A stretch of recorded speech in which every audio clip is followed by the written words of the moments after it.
The Suns tied for the second best record, not in the West, guys, in the league at 5-2. Our researcher Michael Schwartz could barely come to work today because of all the dancing he's been doing for the past week. They are third in defensive efficiency, fourth in net efficiency, and first in limiting opponents' made three-point field goals per game. I told you our researcher is a big fan of this team. We get all the stats for the Phoenix Suns. Fizz, are you buying the Suns' hot start to continue deep into the season? I absolutely am buying it. First off, let's credit James Jones with putting an awesome team together. Monty Williams should have never been an assistant coach.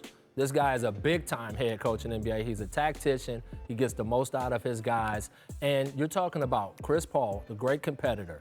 You're talking about a Devin Booker who's breaking through to getting into conversations like MVP. And you got a big-time 7-footer who's back there learning how to defend on a nightly basis and bring energy and effort to the game. I like them. I don't know if they can hold this spot. But I think that we are looking at a playoff team, and we're looking at a dangerous team when it comes to those playoffs. Well, look, they were a team that was a revelation in the bubble, right? Like Devin Booker was the star of the bubble. They were great. But when you add a guy like Chris Paul, the question is it going to be a seamless transition? So far, it has been. And I think the big stat that you put up there that is most telling to me is they're doing it with defense. It's not just about the way Chris Paul's organizing the offense, the way Devin Booker can score, the way Bridges is hitting three-pointers right now. Like Devin Booker hasn't actually been as good as he was in the bubble. He's 5.5 turnovers a game. He's got to clean that up a little bit. But when you have that defense, when you're organized on that end of the floor, you're going to be in a lot of games. And I think that's where you give credit to Monty Williams and his staff for bringing this team together on that end of the floor. Absolutely. And I think Chris Paul and Monty Williams already had that connection. For sure. So talking about seamless, I mean, you already played for a guy. You've already been in the trench with him. You know what to expect from him. Monty handed that thing over to Chris, and now he's got a coach on the floor. I expect this team to be really good this year. All I know is when the karma fairy is walking around handing out good things, Monty Williams deserves all of them. I love all the good karma is awesome for him. And I would also say, look, 5-2, it's a start, right? It's not going to guarantee a playoff spot. It's not going to do any of that stuff. But I will say it's a shorter season. I just have to keep saying it. Each game is not one of 82. It's one of 72. That makes a difference. And so these starts are something we got to pay a little bit more attention to. I agree. I do want to take some time to pay our respects also to Paul Westphal. Died at the age of 70 on Saturday. Westphal diagnosed with cancer in August of last year. As a player, he won a title with Boston in '74, then helped the Suns to their first NBA Finals appearance in '76. As an NBA coach, Westphal went 318-279, including a trip to the '93 Finals and 2 conference semifinals with the Suns.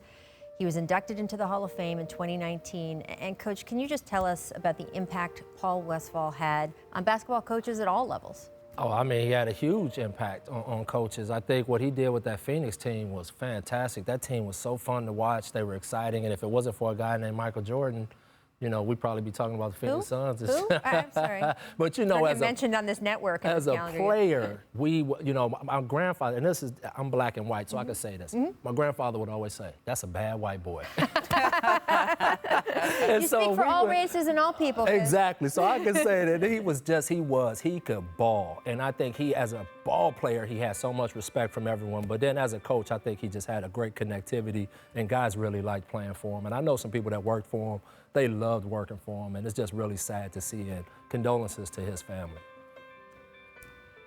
Look at that. What a career. Well, his book came out this year, so you can go and read a whole bunch more about him. I was just impressed at how long a career he had and how much of an impact he made as a player, as a coach, on so many of the great players in this league. And you talk about him as a player, he lost a bit of his career to injury. When he came back, though, comeback player of the year. And I think I just look at him, man, 70 years old. He just got diagnosed with this. It was real quick, and it's so sad right now when people pass because you can't go see him. You can't talk to him. You can't tell him you love him. Yeah. Very difficult for a lot of the NBA family because for as much as we just talked about all of his contributions on the court, there just isn't a person who spent time with Paul Westphal who wouldn't tell you, oh, well, he was even better as a human being. They're just, I mean, that's the impact he had on everyone he touched. So our condolences to his family and everybody who loved him. Thanks for watching ESPN on YouTube. For live streaming sports and premium content, subscribe to ESPN+.